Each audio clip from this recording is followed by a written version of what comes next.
할렐루야. 할렐루야.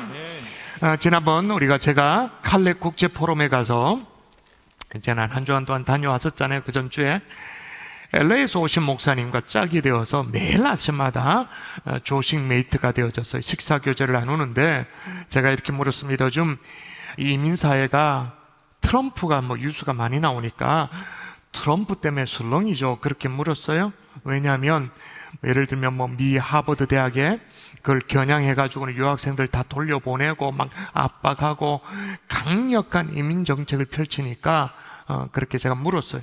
참 이민사회가 힘들죠. 그랬더니 이제는 아예 이민이 끊겼다고, 유학 비자도 나오지 않는다고, 이민사회가 술렁인다고, 불안하다고 그렇게 얘기하는 한편, 또 사모님은 또 한편으론 트럼프가 그래서 인기가 있다는 거예요.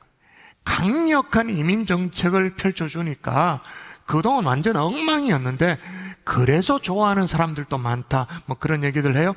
그러면서 제가 한 근 20년 전으로 제 시간이 넘어갑니다. 저도 유학생 때, 그리고 종교 비자로 불안한 신분으로 체류하면서 이민교회를 섬길 때가 있었거든요.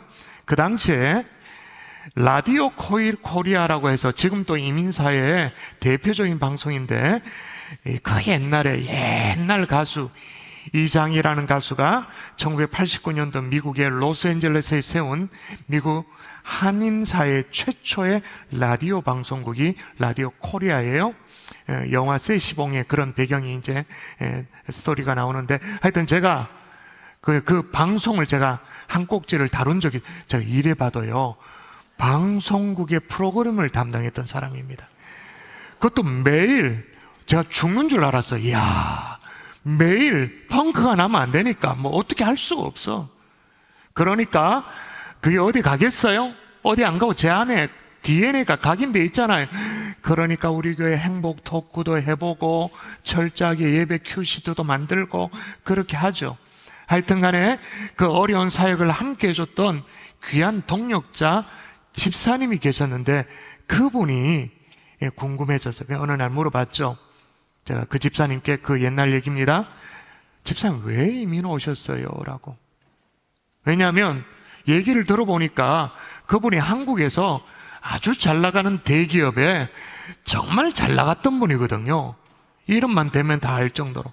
근데 그 모든 것들을 하루아침에 다 그만두고 오셨기에 궁금해서 내가 물어봤어요. 왜 이민을 오셨어요? 그랬더니 그분이요, 심중에 있는 얘기를 꺼내면서 얘기를 하는 거예요. 정신없이 사는데 어느 날 집에 어린 아이들의 얼굴에서 웃음이 사라지더라. 웃음기가 사라진다는 걸 느끼면서 안 되겠다 싶어서 이민을 결정했다라는 거예요.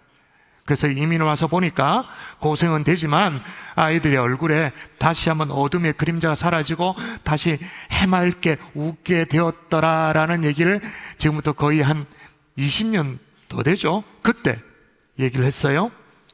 근데 제가 그 댁의 자녀를 몇 년 동안 지켜봤거든요. 메디컬 스쿨을 나왔습니다. 닥터가 되었습니다. 결혼도 했습니다. 자, 그러면 다시 찾았던 그 웃음을 그 자녀들이 지금 또 유지하고 있을까요? 글쎄요. 가면 갈수록 행복이 줄어들더라는 거예요. 심한 경우에는 행복을 아예 잃어가는 그런 경우도 있더라는 거죠. 멀리 갈 것도 없이 제 인생을 보면 딱 답이 나옵니다. 저에게도 두 아이가 연령생으로 태어났을 때, 이야, 그때는 진짜 세상을 다 얻은 것 같았어요. 비교적 가난한 유학생 시절이었습니다만은, 힘들고 어렵게 살았습니다만은, 진짜 하늘을 날아가는 것 같은, 진짜 구름 위를 둥둥둥둥둥 떠다닌 것 같은 그런 시절을 보냈어요. 여러분 아시는 분 아십니다만은, 실은 저희 가정이 뭐라 그래야 되나, 난임이라 그래야 되나, 불임이어야 되나, 하여튼 그랬잖아요. 그래서 제가 유학 가기 전에 과거에, 지금 연세 많이들 돌아가셨구나. 그분들 잘 안 보인다. 연세 많으신 권사님들이 걱정하시면서 기도해. 김종호 목사 가정에 애가 없는데. 그런데 제가 미국에 가서 병원을 다녔죠. 기도도 했죠. 그래서 하여튼 하나님께서 태의 문을 열어주셨습니다. 그래서 연년생을 낳았습니다. 근데 학업을 진행합니다. 사역을 감당합니다. 그것도 두 부부가 같이 공부를 같이 했습니다. 그래서 한 번씩 얘기했잖아요. 연년생으로 애를 낳기 때문에 저도 공부를 하고 제 아내도 공부를 하니까 제가 이제 수업을 마치고 나면 집에 가가지고 쫓아가지고는 아기를 태워가지고는 또 집사람 태워주고, 그리고 또 집사람 마칠 때 되면 태우러 가고, 이러면서 바톤 타치, 이제 밤에 밤 담당은 누구냐, 낮 담당 누구냐, 그렇게 하면서 얼마나 정신이 없겠어요? 그리고 아까 말한 그 방송도, 매일 방송도 빠지지 않으니까 얼마나 힘들었겠어요? 근데 지금 생각해 보면 그 시절의 행복감은 지금의 행복감과는 완전히 분명히 차이가 나요. 완전히 달라요. 이걸 지적하는 책이 있어요.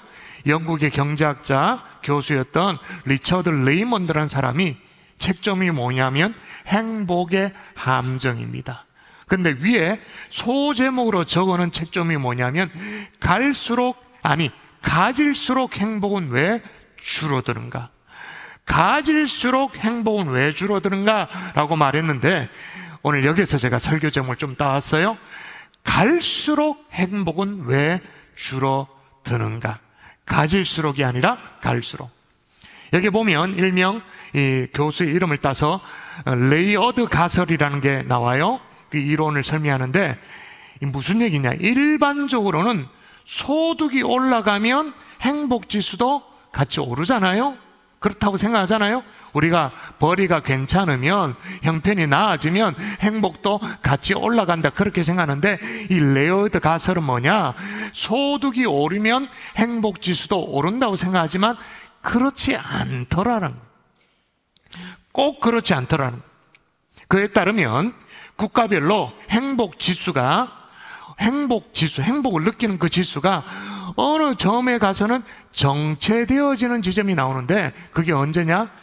1인당 국민 소득이 2만 달러를 넘어서는부터는 정체가 되더라. 여러분, 우리나라 1인당 국민 소득이 얼마인지 잘 모르시죠? 우리나라 2만 달러를 넘어섰습니다. 그래서 지금 얼마예요? 3만 6천 달러. 그러면 인근의 일본은 얼마일까요? 국민 소득이 우리보다 높을까요? 낮을까요? 잘 모르시나요? 우리보다 낮죠? 우리가 앞질른 게 몇 년이 지났습니다. 우리는 3만 6천, 일본은 3만 4천. 뒤집어졌어요. 하여튼 간에 2만 달러 이상의 수입이 되어지면 행복과 별로 관련이 없다라는 거예요. 다시 말하면 어느 수준 정도의 소득이 올라가면 더 번만큼 행복이 그만큼 늘어나느냐? 그렇지 않더라는 거예요. 제가 그대로 한번 읽어볼게요. 지난 반세기 동안 선진국의 1인당 소득 수준은 괄목할 만큼 높아졌지만 국민의 행복지수는 거의 제자른거림을 하고 있다. 세계인의 선만 대상인 미국의 1인 소득은 2배 내지 3배, 그러니까 50년 동안이죠. 2배 내지 3배 증가했지만 미국인의 행복지수는 50년 전에 비해 높아지지 않았다. 자, 여러분, 우리나라의 국민소득이 2만 달러를 넘어선 시점이 언제일까요? 2006년. 그걸 생각해 보니까 얼추 비슷한 것 같아. 2006년 그전에는 그래도 해마다 조금 행복감이 올라갔는데 지금은 별로 그렇게 못 느끼죠. 그래서 여러분 들어보셨습니까? U자형 행복곡선이라는 거 들어보셨어요? U자형. 그러니까 미국과 유럽의 수천 명을, 이건 뭐 수천 명입니다. 수천 명을 추적 연구에 따르면 행복감을 느끼는 것이 어떻게 되느냐? 20대 후반부터 이제 감소하기 시작해서 50대쯤 되어지면 U자, 그러니까 U자의 바닥을 치는 거, 50대. 그리고 나서 50대가 지나고 나면 다시 올라가더라. U자형 곡선을 보인다는 거예요. 그러면 저는 지금 50대인데 그럼 나는 바닥이야. 와, 우울해지죠? 이 자리에 40대 있죠? 바닥을 향해 가고 있는 중입니다. 축하드립니다. 어쨌든 간에. 하여튼 우리는 그럼 왜 이렇게 가면 갈수록 덜 행복할까? 이게 중요하잖아요. 따라 하십시다. 갈수록 행복이 줄어드는 것이 정상이다. 여러분, 인정하기 싫지만 이게 정상이에요. 그것부터 인정하고 시작해야 돼. 자, 오늘 본문을 보도록 할까요? 같이 읽을까요? 자, 전도자가 이르되, 시작.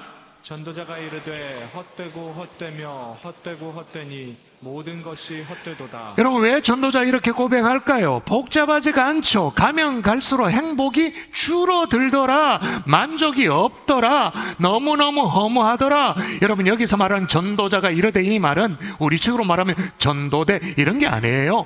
전도자, teacher, 선생님, 설교자, 뭐 이렇게 인생의 지혜를 가르쳐주는 그런 선생님, 설교자가 증언하되라는 그 말이에요. 여러분, 전도서를 기록하고 있는 것은 솔로몬이라는 걸 어느 정도 다 아시죠? 가면 갈수록 인생이 얼마나 허무해지든지 무려 한 절 안에 허무를 5번 얘기합니다. 인생의 허무를 5번 얘기해요. 여러분, 익히 솔로몬은 구약의 잠언, 전도, 아가서를 기록했습니다마는 이 흐름이요, 이 흐름이 의미심장해요. 제일 먼저 기록한 것이 아가서잖아요. 아가서는 솔로몬이 젊었을 때 술람미 여인과 나누었던 뜨거운 사랑을 주제로 하나님과 그의 신부된 성도 간에 끊을 수 없는 그런 사랑의 관계를 설명했죠. 여러분, 아가서의 그 어디에도 인생의 허무가 없어요. 아가서에는. 자, 그러면 잠언, 솔로몬의 중년 때 기록했습니다. 성령의 감동을 받아서. 원숙한 삶의 지혜, 삶의 체험, 이런 것들을 바탕으로 지혜로운 삶이 무엇인지를 쫙 가르쳐주고 있는 것이 잠언이잖아요. 여기에도 인생의 허무 없습니다. 반면 오늘 보면 전도서, 솔로몬의 인생의 황혼기에 이르렀을 때 자기가 걸어온 인생길들을 쭉 발자취를 돌아보면서 기록하고 있는데, 전도서는 시작부터, 전도서 1장부터가 뭐냐? 허무예요. 전도서 전체가 그렇게 길지도 않는데 솔로몬이 인생의 허무를 몇 번 얘기하냐? 28번을 얘기해. 가장 악권은 인생을 바라볼 때 이건 뭐 바람을 잡는 것 같다. 바람을 잡는 것. 한번 읽어볼까요? 같이 읽어볼까요? 성경에 그렇게 기록해놨어요. 자, 읽어보십시다. 시작. 내가 해 아래에서 행하는 모든 일을 보았노라. 보라, 모두 다 헛되어 바람을 잡으려는 것이로다. 여러분, 바람 잡아보셨나요? 바람. 여기 있다. 바람 잡아봤나요? 여러분, 여름에 더우니까 선풍기 바람을 틀어놓긴 했지 그 바람을 여러분이 거머쥐어 봤나요? 안 했죠. 할 수도 없어요. 그런데 헛되이 바람을 잡는 것 같다라는 것을 전도서에 무려 7번을 얘기합니다. 전도서가 꼴랑 12장이에요. 7번을 헛되이 바람을 잡는 것 같구나, 바람을 잡는 것 같구나. 아니, 그러면 좀 그래도 솔로몬이니까 마음을 좀 추스리면 되는 거 아닙니까?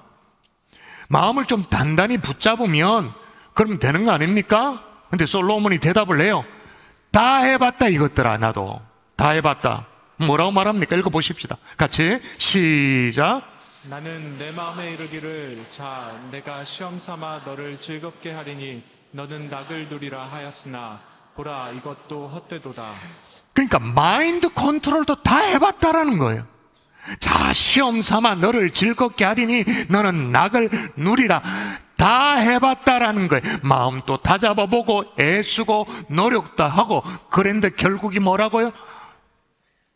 헛되도다. 그래서 가면 갈수록 덜 행복해지는 우리의 인생인 거죠. 근데 이게 비정상이냐? 그게 아니고 뭐라고요? 정상이다.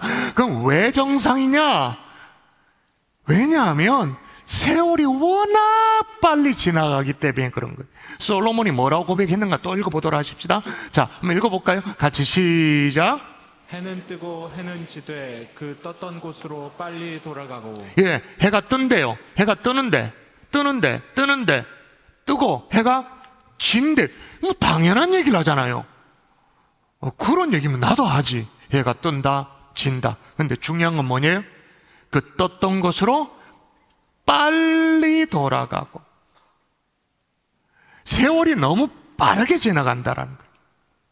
여러분 원래 2025년, 여러분 우리가 2024년도에서 2025년이라고 이 연도를 익숙하게 하는 것이 얼마 지나지 않았는데 벌써 6개월이 훅 날아가 버렸어요.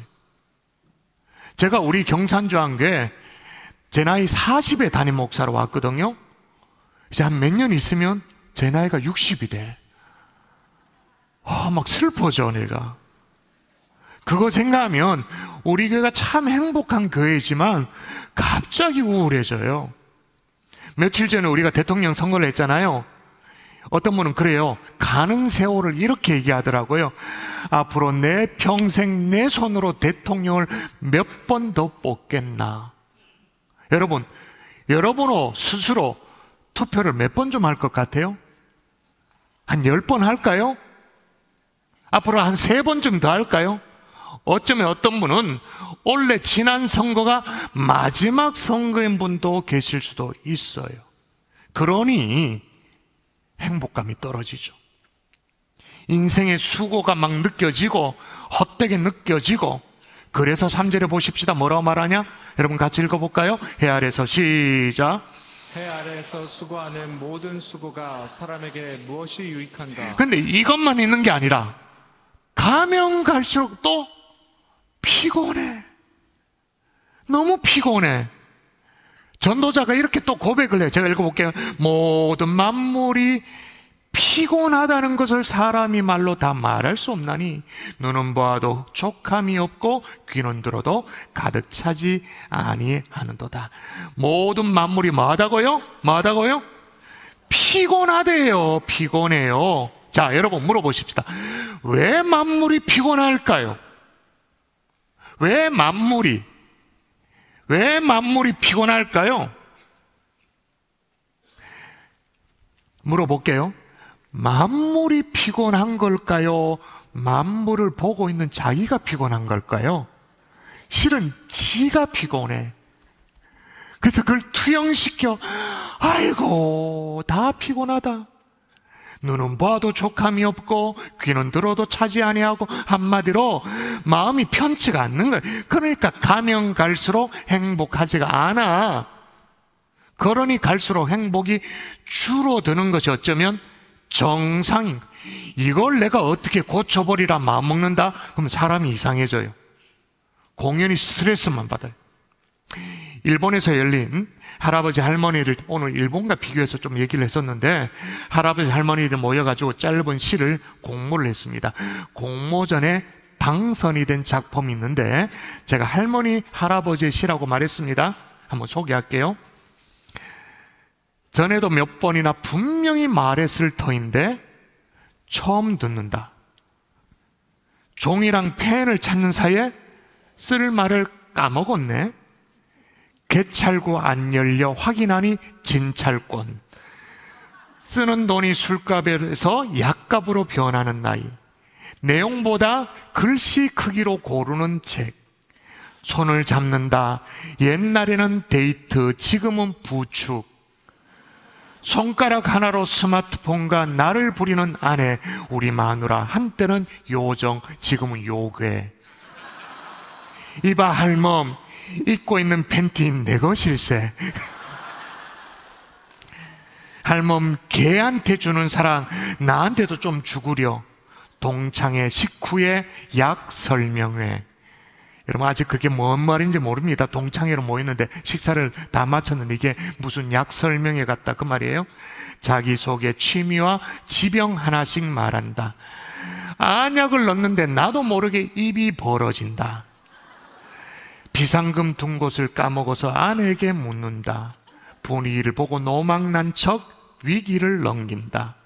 이름이 생각 안 나 이거 그거 볼일 다 본다. 마지막이에요. 사랑인 줄 알았는데 부정맥. 가슴이 뛰더라는 거예요. 어느 날 내가 목석인 줄 알았는데, 화석처럼 굳어가는 줄 알았는데 가슴이 뛰더래요. 그래서 그게 사랑인 줄 알았대요. 근데 알고 보니까 부정맥. 자, 물어보십시다. 나이가 들었습니다. 이게 정상입니까? 비정상입니까? 정상이죠. 야, 너네들이 정상이다 얘기하니까 목사님이 슬퍼질라 그런다. 나이 지긋한 분이, 예, 목사님, 그 정상, 이러면 내가 이해가 되는데, 너희들이 정상이라고 말하면 내가 어떻게? 하여튼, 그래도 정상이에요? 근데 여전히 내가 가슴이 뛴다? 이건 비정상. 진짜 병원을 가보셔야 되는 거예요. 자, 그러면, 우리 보고 어쩌란 말이냐? 솔로몬이 얘기하는 것처럼 이것저것 다 해봤는데 다 허무하고 다 부질없고 다 피곤하고 갈수록 행복이 줄어들고 너무 당연하고 그래서 인생을 피관하면서 염세주의처럼 그렇게 살라는 말인가? 아니면 정반대로 그냥 마음대로 살아보라. 그냥 개살아 세라. 그냥 마음대로 네가 끄는 대로 네 좋은 대로 살아보라마. 어차피 인생 그런데 우리는 어떻게 하란 말이에요? 여러분, 갈수록 행복이 줄어드는 것은 정상이지만 따라하십시다. 발견해야 할, 한 번 더 발견해야 할 행복이 따로 있다. 다른 종류의 행복이 있는 거예요. 오늘 펼치는 이 전도자가 헛되니 모든 것이 헛되도다. 여러분, 전도서 1장에만 기록한 게 아니고요, 일관됩니다. 저 끝에 12장에서도 똑같은 맥락 얘기를 해요. 자, 전도서 마지막 12장에 똑같이 뭐라고 기록했는가 또 볼까요? 같이 읽습니다. 시작. 전도자가 이르되 헛되고 헛되도다. 모든 것이 헛되도다. 그래서 전도서 12장에는 그래서 어쩌란 말이냐? 답을 제시하고 이 얘기를 해요. 답이 12장 1절에 딱 나와요. 같이 읽습니다. 자, 청년들은 더 또랑또랑한 목소리를 읽어줘야 되겠죠? 너는 시작. 너는 청년의 때에 너의 창조주를 기억하라. 곧 곤고한 날이 이르기 전에 나는 아무 낙이 없다고 할 해들이 가깝기 전에. 여러분, 여기서 말하는 너의 청년의 때라는 말은 단순히 생물학적인 나이를 얘기하는 게 아니에요. 그냥 젊은이를 얘기하는 게 20대, 30대 청년만을 얘기하는 게 아니에요. 오늘 본문이 분명히 청년의 때를 얘기하는데 곧이라고 말합니다. 곧이라고 하면서 그때가 언제인가 설명하는데 공고한 날이 이르기 전에, 무슨 말인지 모를까봐 또다시 설명합니다. 아무 낙이 없다고 할 애들이 가깝기 전에. 그러니까 공고한 날이 우리 마음속에 임하면 이미 청년이 아는 거예요. 그 사람의 나이가 20이든 30이든 상관없이 이미 청년이 아는 거예요. 이르기 전이라고 말했으니까. 아무 낙이 없다, 살 낙이 없다, 그러면 청년이 아닌 거예요. 그런 날이 오기 전에, 자, 뭘 하라고요? 너의 창조주를 기억하라. 할렐루야. 할렐루야. 너의 창조주를 기억하라. 다시 말하면 기회가 주어져 있을 때라는 얘기. 2절 읽어볼까요? 그 얘기입니다. 2절 같이 읽습니다. 시작. 해와 빛과 달과 별들이 어둡기 전에, 비 뒤에 구름이 다시 일어나기 전에. 자, 해와 빛과 달과 별들이 뭐하기 전에? 어둡기 전에. 비 뒤에 구름이 다시 뭐하기 전에? 일어나기 전에. 그러므로 분명해요. 기회가 주어졌을 때, 그때 충분히 창조주 하나님을 기억하라. 이게 어느 정도로 실감나게 지금 얘기하고 있냐면, 여러분, 전도서는 약간 시적인 표현이 많습니다. 은유적인 표현이 많아요. 자, 은유적인 표현을 얘기하고 있는데 이게 어떤 표현인지 한번 읽어볼까요? 자, 제가 읽어볼 테니까 여러분이 이게 뭘 얘기하는지를 감을 잡아보십시다. 제가 읽어볼게요. 그런 날에는 집을 지키는 자들이 떠올 것이며, 힘 있는 자들이 구부러질 것이며, 맷돌하는 자들이 적음으로 그칠 것이며, 창들로 내다보는 자가 어두워질 것이며. 자, 이게 은유적인 표현이에요? 시적인 표현이에요? 집을 지키는 자들이 떨 것이라고 말합니다. 집을 지키는 자, 우리 몸뚱아리 집, 이 집을 지키는 자들이 뭐죠? 우리의 근육들이 떨린대. 손발이 떨린대. 그 다음 보십시오. 힘 있는 자들이 구부러진대요. 힘 있는 게 뭐예요? 팔, 다리, 허리가 구부러진대. 힘 있는 자들. 자, 그러면 이거는 딱 감을 잡을 수 있습니다. 맷돌질 하는 자가 적어진대. 이 뭐예요? 맷돌질. 이빨이 빠지더라. 하나 둘씩 빠지더라. 그래서 내가 임플란트 3개를 했다. 5개를 지금 박아 넣었다. 그 얘기. 마지막으로 창들로 내다보는 자가 어두워질 거래요. 우리 몸의 창이 어딥니까? 우리의 눈이 침침해져. 그래서 안구 건조증이야. 백내장이 왔어. 이러한 날이 오기 전에 내 인생 가면 갈수록 왜 행복이 줄어드냐고 탄식하기 전에 뭘 똑똑히 기억하라고요?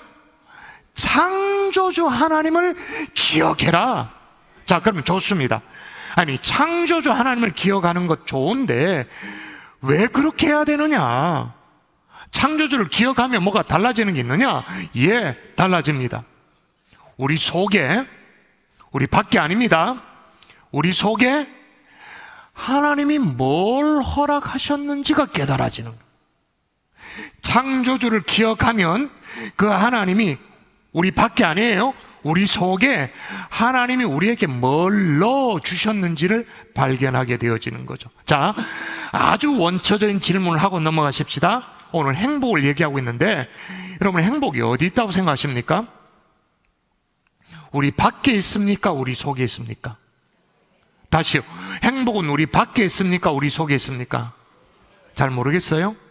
작가 김은주라는 작가가 이 문제를 다뤘습니다. 행복은 놓친 기차 안에만 있지 않다라는 시예요. 잘 들어보세요. 행복이 우리 밖에 있는지 우리 속에 있는지. 시입니다. 행복은 놓친 기차 안에만 있지 않다. 기차를 놓친 사람이 있었다. 그에게 행복을 물었더니 떠난 기차 안에 있다고 했다. 저녁을 걸은 사람이 있었다. 그에게 행복을 물었더니 먹지 못한 따뜻한 저녁 식사에 있다고 했다. 둘 다 행복을 가지지 못했다. 그러나 기차를 놓친 사람은 따뜻한 밥과 국을 먹었고, 저녁을 걸은 사람은 기차를 놓치지 않았다. 둘은 이미 서로가 생각하는 행복을 갖고 있었다. 그 시의 제목이 뭐냐? 행복은 놓친 기차 안에만 있지 않다. 없는 것, 놓친 것, 실패한 것, 그거 안타까우면서 그 안에만 행복이 있다고 생각하며 그걸 추구하고 그것만 발견하려고 하면 우리 인생은 어떻게 돼요? 가면 갈수록 안 행복해. 너무너무 고단해. 그런데 이미 가진 것, 하나님이 이미 허락해 주신 것, 거기서 여러분이 행복을 발견할 수만 있다면 행복은 여러분 안에 있는 것인 줄 믿습니다. 모든 불행은요, 가진 10개보다 가지지 못한 하나를 더 집착하면서부터 시작되어지는 거예요. 제가 여러분에게 질문해 볼게요. 여러분, 짜장이 맛있습니까? 짬뽕이 맛있습니까? 이야, 확실하다 너네들은. 자, 갈릴리, 짜장이 더 맛있습니까? 짬뽕이 더 맛있습니까? 아, 각자 얘기. 야, 짬뽕이 많네. 역시 늙어가고 있는 중입니다. 자, 중딩들, 고딩들, 짬뽕이 맛있습니까? 짜장이 맛있습니까? 뭐 각자가 다 있죠. 가장 맛있는 게 있어요. 남이 먹는 짜장이랍니다. 남이 먹고 있는 짬뽕이랍니다. 남이 떡에 더 크게 느껴지는. 근데 희한하죠? 남의 떡이 더 커 보여요. 더 맛있어 보여요. 그래서 바꿨어. 그런데도 여전히 남의 떡이 더 크게 보여요. 그래서 우리는 가면 갈수록 안 행복한 거예요. 불행해지는 거예요. 그래서 뭐 U자 행복 곡선을 그리기도 하고 2만 부를 넘어서면 행복이 정체되는 것 같기도 하고, 행복이 어디 있는 거죠? 내 안에. 그러므로 여러분, 창조주 하나님을 기억하면 하나님이 우리 삶에 넣어두신 행복도 덤으로 발견하게 되어지는 줄 믿습니다. 기차를 놓친 사람의 따뜻한 밥과 국이든 아니면 저녁 식사를 걸은 사람이 놓치지 않는 기차든 뭐든 발견하게 되어지는 거예요. 여러분도 전해온 내용이 있어요. 태초에 하나님이 천지를 창조하셨죠. 그때 하나님은 하나님의 형상대로 사람을 만들어 놨습니다. 하나님의 형상대로 사람을 만들었다라는 것은 하나님의 형상대로 행복하게 살도록 그렇게 만들어 놓았다는 거예요. 그래서 이제 하나님이 천사를 시켜가지고는 사람에게 필요한 행복을 갖다 주라고 명령을 하셨대요. 그런데 천사들 마음속에는 하나님의 형상대로 지음받은 사람이 질투가 나는 거예요. 시기가 나는 거예요. 그래서 사람들에게 행복을 갖다 주기는 하는데 좀 찾기 힘든 곳에 감춰야 되겠다고 그렇게 마음을 먹었습니다. 그래서 서로 천사들끼리 이제 작전 회의를 했습니다. 회의를 했더니, 이제 이건 성경 얘기가 아닙니다. 너무 잘 들어가지고 내가 그냥 얘기입니다. 어떤 천사가 이런 제안을 했대요. 사람들 손에 쉽게 미치지 못하도록 깊은 바다 속에 거기에 행복을 가둬두자고. 그랬더니 다른 천사가 안 된다고. 사람들이 얼마나 재주가 많은데 그 정도는 쉽게 찾아내고 만다고 그렇게 말해요. 다른 천사 또 말합니다. 그러면 산꼭대기 높이에 행복을 올려놓으면 어떻겠냐고. 그것도 좋지 않다고. 사람들은 모험심이 많아가지고 오히려 쉽게 찾아낼 거라고. 뭐 이리저리 궁리를 하다가 드디어 결론을 내렸어요. 가장 가까운 자기 마음속에 행복을 묻어두자. 그러면 오히려 쉽게 찾아내지 못할 거라고. 자, 그런데도 우리는 우리 주변의 것에서, 환경에 있어서 행복을 찾으려고 합니다. 더 좋은 집에서, 더 좋은 차에서, 더 잘 나가는 어떤 직장에서, 더 여유 있는 삶에서, 심지어는 이 남자가 아니었더라면 어땠을까? 이 여자가 아니었으면 내 인생이 어떻게 바뀌었을까? 근데 실은 행복이 어디 있다고요? 내 마음에. 그걸 알 수 있는 성경이 있잖아요. 읽어볼까요? 같이 읽습니다. 이스라엘이여, 시작. 이스라엘이여, 너는 행복한 사람이로다. 여호와의 구원을 너같이 얻은 백성이 누구냐? 그는 너를 돕는 방패시요 내 영광의 칼이시로다. 자, 여기 보십시오. 너는 뭐한 사람이라고요? 너는 행복한 사람이로다. 그런데 우리는 늘 환경을 탓해요. 그러니 가면 갈수록 안 행복해. 그러나 나는 행복한 사람이란 걸 깨닫고 알면 장애를 안고 살아도, 월세집에 살아도, 카드 연체가 좀 있어도, 아이들의 성격이 좀 부진해도, 한 달 살아갈 것이 걱정이 태산이어도 이 선언은 분명한 거예요. 나는 행복한 사람이로다. 여러분의 마음을 빼앗기지 않기를 주 예수 이름으로 축원합니다. 여기에 보니까 이렇게 말합니다. 여호와의 구원을 너같이 얻은 백성이 누구냐라고 하면서 하나님이 도우셔서 방패되어 주신다, 그렇게 말합니다. 필요하면 돕는 방패뿐만 아니라 영광의 칼이 되어 주신다, 그렇게 말합니다. 이 하나님을 발견하면 어찌 행복하지 않을 수 있다, 그 말입니까? 말씀의 결론을 맺을게요. 행복은 놓친 기차 안에만 있지 않습니다. 이미 하나님이 우리 속에 넣어 주셨습니다. 우리의 가족 속에, 여러분의 자녀 속에. 그래서 감히 우리 스스로 나는 행복한 사람이도다 고백할 수 있도록 하나님이 이미 넣어 주셨습니다. 그 하나님을 먼저 발견하면, 창조주 하나님을 기억하면 그 하나님과 더불어 하나님이 우리에게 넣어주신 행복까지도 발견하게 되어지는 줄 믿습니다. 아멘. 여러분, 새 가족들 이 자리에 계시나요? 그 하나님이 문제예요. 그 하나님. 요즘 마음이 좀 힘드세요? 행복이 줄어들고 있는 것 같아요? 내 인생이 권태롭다고 느껴지세요? 다 막 그냥 짜증난다고 생각되어지세요? 환경이 문제가 아니에요. 이 하나님을 놓치고 있는 거예요. 사실은요, 행복이 줄어들고 있는 것이 아니라 여러분이 하나님과 지금 안 친하고 있는 거예요. 하나님과 멀어지고 있는 거예요. 그러니 하나님과 멀어짐과 동시에 행복도 멀어지고 있는 거예요. 이 하나님을 붙들 수 있기를 주 예수 이름으로 축원합니다. 아멘. 새 가족들 가운데 이 자리에 혹시 마음을 못 정하고 계신 분 있으세요? 등록도 미루고 있는 분들이 계세요? 딱 마음을 정하세요. 이 하나님을 꼭 붙드세요. 그러면 하나님을 놓치지 않으니 행복도 선명해지는, 뚜렷해지는 그런 은혜가 여러분 가운데 있을 수 있기를 주 예수 이름으로 축원합니다. 그래서 뭐라고 고백합니까? 나는 행복한 사람이로다. 할렐루야. 우리 함께 찬양하도록 하겠습니다. 함께 찬양하십시다.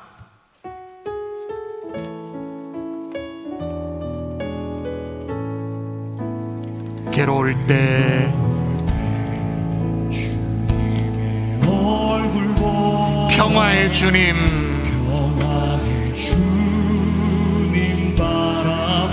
세상에서 시달린 친구들아